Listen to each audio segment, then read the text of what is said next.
सब कुछ ठीक लग रहा था। हालात सामान्य थे। लेकिन जिस पल अनु के मन में एक सवाल उठा, उसी पल कहानी की दिशा बदल गई। अनु को अब यह यकीन नहीं हो पा रहा था कि जिस राजनंदिनी को वह अब तक सिर्फ एक साड़ी ब्रांड समझ रही थी, वह असल में कोई ब्रांड नहीं बल्कि एक इंसान है। वही इंसान जिसकी तस्वीर उसने पहले भी देखी थी। वही औरत जो कभी आर्यवर्धन के साथ थी। अनु के मन में सवालों का तूफान उठने लगा। आखिर उस औरत का आर्यवर्धन से क्या रिश्ता है? क्या सिर्फ बिजनेस का नाता था या उससे कहीं ज्यादा गहरा कुछ छुपा हुआ है?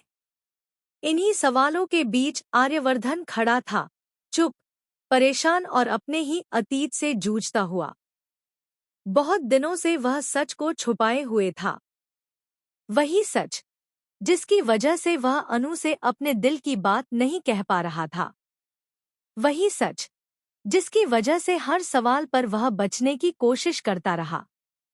लेकिन अब हालात ऐसे बन चुके थे कि सच को छुपाना मुमकिन नहीं रहा। आखिरकार आने वाले एपिसोड में आर्यवर्धन ने वह राज खोल दिया है जिसने सब कुछ हिलाकर रख दिया। उसने खुद अनु के सामने कबूल किया कि राजनंदिनी कोई साड़ी ब्रांड नहीं है। राजनंदिनी एक इंसान थी। और सिर्फ कोई इंसान नहीं, बल्कि उसके दिल के बेहद करीब। आर्यवर्धन की आवाज कांप रही थी, लेकिन शब्द साफ थे। उसने अनु को बताया कि राजनंदिनी वही औरत है जिससे उसने कभी बेइंतहा प्यार किया था। जैसे जैसे आर्यवर्धन बोलता गया, अनु के चेहरे का रंग उड़ता चला गया। हर शब्द उसके दिल पर हथौड़े की तरह लग रहा था। उसे समझ ही नहीं आ रहा था कि वह क्या सुने जा रही है।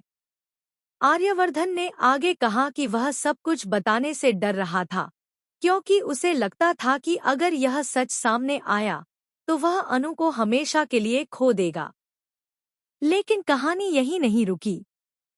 सबसे बड़ा झटका तब लगा जब आर्यवर्धन ने आखिरी सच बताया।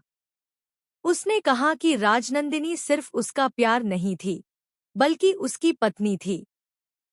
वह और राजनंदिनी शादीशुदा थे। यह सुनते ही अनु के पैरों तले जमीन खिसक गई।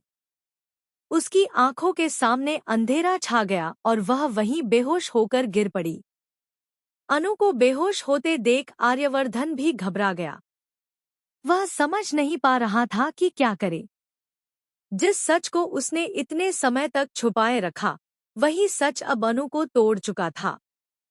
राजनंदिनी के नाम ने अनु की पूरी दुनिया हिला दी थी।